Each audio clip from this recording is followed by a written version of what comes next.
Une prophétie, c'est au niveau, on a un regard au niveau de la Bible. C'est la Bible qui détermine une véritable prophétie. Une prophétie ne se donne pas, comme on appelle, par une révélation humaine. Une prophétie, on a les regards sur réellement la parole. La parole détermine, parce que c'est la meilleure révélation, c'est la meilleure prophétie. Ce qui concerne la Côte d'Ivoire, moi je crois que j'ai qu'une seule personne, que vraiment qui est, depuis sa prophétie jusqu'à aujourd'hui, commence à s'accomplir certainement. Au moment des crises, c'est cet homme-là qui a donné ces prophéties. Et ces prophéties s'accomplissent lentement et sûrement, en regardant au niveau de la Bible. Voilà, une prophétie ne se fait pas parce qu'un homme, vu sa grandeur, vu de ce qu'il est, une prophétie vient de Dieu. C'est la parole, c'est la bouche de Dieu. C'est ça la véritable prophétie.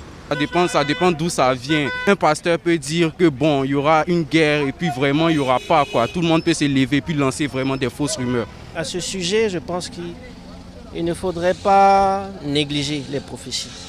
Puisque la Bible dit de ne pas négliger les prophéties.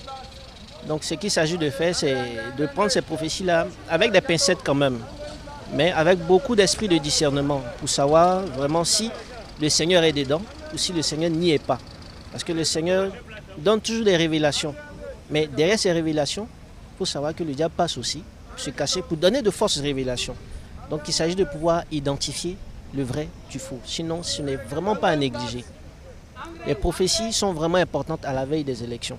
Puisque durant la période des élections, il y a beaucoup de choses qui se produisent tant physiquement que spirituellement. Les prophéties qui sont annoncées sur la Côte d'Ivoire sont des fausses prophéties.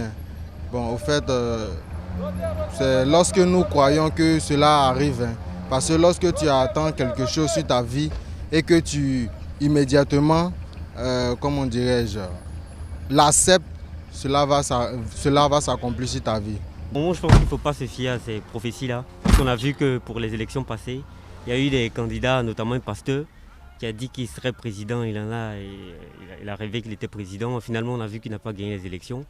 Et on a vu aussi pendant la guerre en 2011, voilà, des prophéties des pasteurs qui ont conseillé le président sortant et tout ça. Rien ne s'est réalisé. Donc finalement, personnellement, je ne crois pas à ça. Veille des élections présidentielles, bon, on peut dire qu'elles sont un peu fausses, parce qu'elles sont soulevées quand elles arrivent, ils imaginent des trucs qui peuvent probablement se passer, qu'un homme lambda peut imaginer, comme vous et moi et peut-être d'autres personnes.